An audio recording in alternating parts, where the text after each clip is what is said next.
देखिए, अनहोई की जिस जगह पे मैं हूँ दोस्तों, उसका नज़ारा आप मेरे पीछे तो देख ही रहे हो।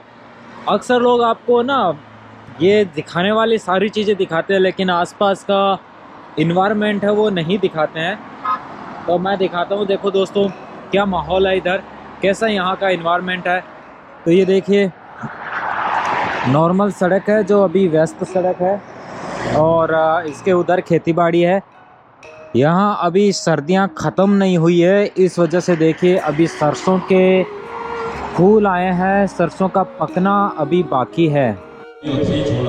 चाइना में ये देखिए, यहाँ से जो शहर में एक योगा का कॉन्फ्रेंस है जिसमें 1000 लोग आए हैं, जिसमें भारत से 2 लोग हैं, एक मैं हूँ और एक मोहन जी हैं। इस प्रकार से 2 हैं। मोहन जी यहाँ पे अष्टांगा का प्रैक्टिस करवाएंगे, अष्टांगा विन्यासा का।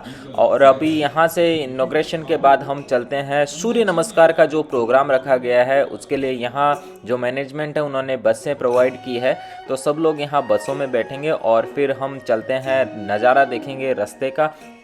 जो जा रहे हैं वो एक कल्चरल पार्क है जिसमें महात्मा बुद्ध की 99 मीटर की मूर्ति है। दोस्तों ये जो शहर है इसकी खासियत भारत से बहुत जुड़ी हुई है। इसका जो इतिहास है वो भारत से जुड़ा हुआ है। सन 401 में जब भारत में चंद्रगुप्त प्रथम का शासन हुआ करता था, उस समय यहाँ पे बहुत सारे बौद्ध भिक्षु आए थे। उन्होंने यहाँ बौद्ध का प्रचार किया, बुद्ध धर्म का प्रचार किया, और यहाँ पर इसी तरीके से बहुत सारे मंदिर स्थापित किए। आज भी उनके इतिहास में लिखा है कि ये मंदिर भारत से आए हुए इस संत ने बनवाया था। तो चाइना क्रेडिट देता है, ये बहुत अच्छी चीज़ है। ये रास्ते का नज़ारा देखिए दोस्तों, यहाँ पर अभी हम जैसे ही बस से उतरे, इन्होंने ये जो खुली हुई बस होती है इसकी व्यवस्था की रखी थी, तो इसके अंदर हम इलेक्ट्रिक बस में बैठे हैं। और ये पार्क है, बहुत बड़ा है, 2,58,000 स्क्वायर मीटर में फैला हुआ ये एरिया है। पहाड़ की तलहटी में ये जगह है और बहुत ही गजब जगह है। अभी देखिए, मैं थोड़ा वीडियो लंबा बनाऊंगा लेकिन कोशिश करके पूरा देखने का प्रयास करिए। तो ये देखिए, बहुत ही सुंदर है। उधर आप एक लोटस देख सकते हैं। बौद्ध धर्म में लोटस का बहुत ही महत्वपूर्ण स्थान है दोस्तों। जैसे हमारे भारत में बौद्ध धर्म पैदा हुआ, इसी वजह से भारत की जो संस्कृति है उसकी झलक आपको हर जगह देखने को मिलती है। पहुंच गए दोस्तों, ये मेरे पीछे आप देख सकते हो 99 मीटर का जो बुद्धा का स्टेचू है वो। जो मूर्ति यहाँ पे आप देख पा रहे हो दोस्तों, इनको संस्कृत में कस्ती गर्भ बोला जाता है और चाइना में इन्हें जियो हुआ नाम से जाना जाता है। यहाँ से इनका पहला दर्शन होता है और लोग दंडवत होकर के प्रणाम करते हैं। देख सकते हो आप मेरे सामने, मेरे साथ इन सब चीज़ों को। यहाँ पे हमारा सूर्य नमस्कार का प्रोग्राम होना है। 1000 योगा मैट्स यहाँ लगा दी गई है और अभी कुछ ही क्षणों में यहाँ प्रोग्राम शुरू होना है।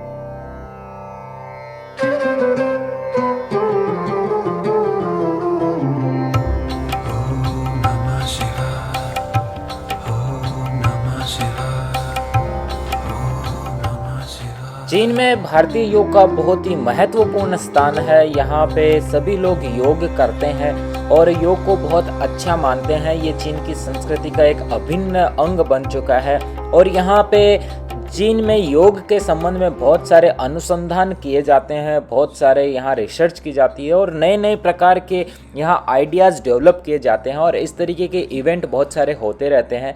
तो ये सारी सांस्कृतिक गतिविधियाँ यहाँ चलती है।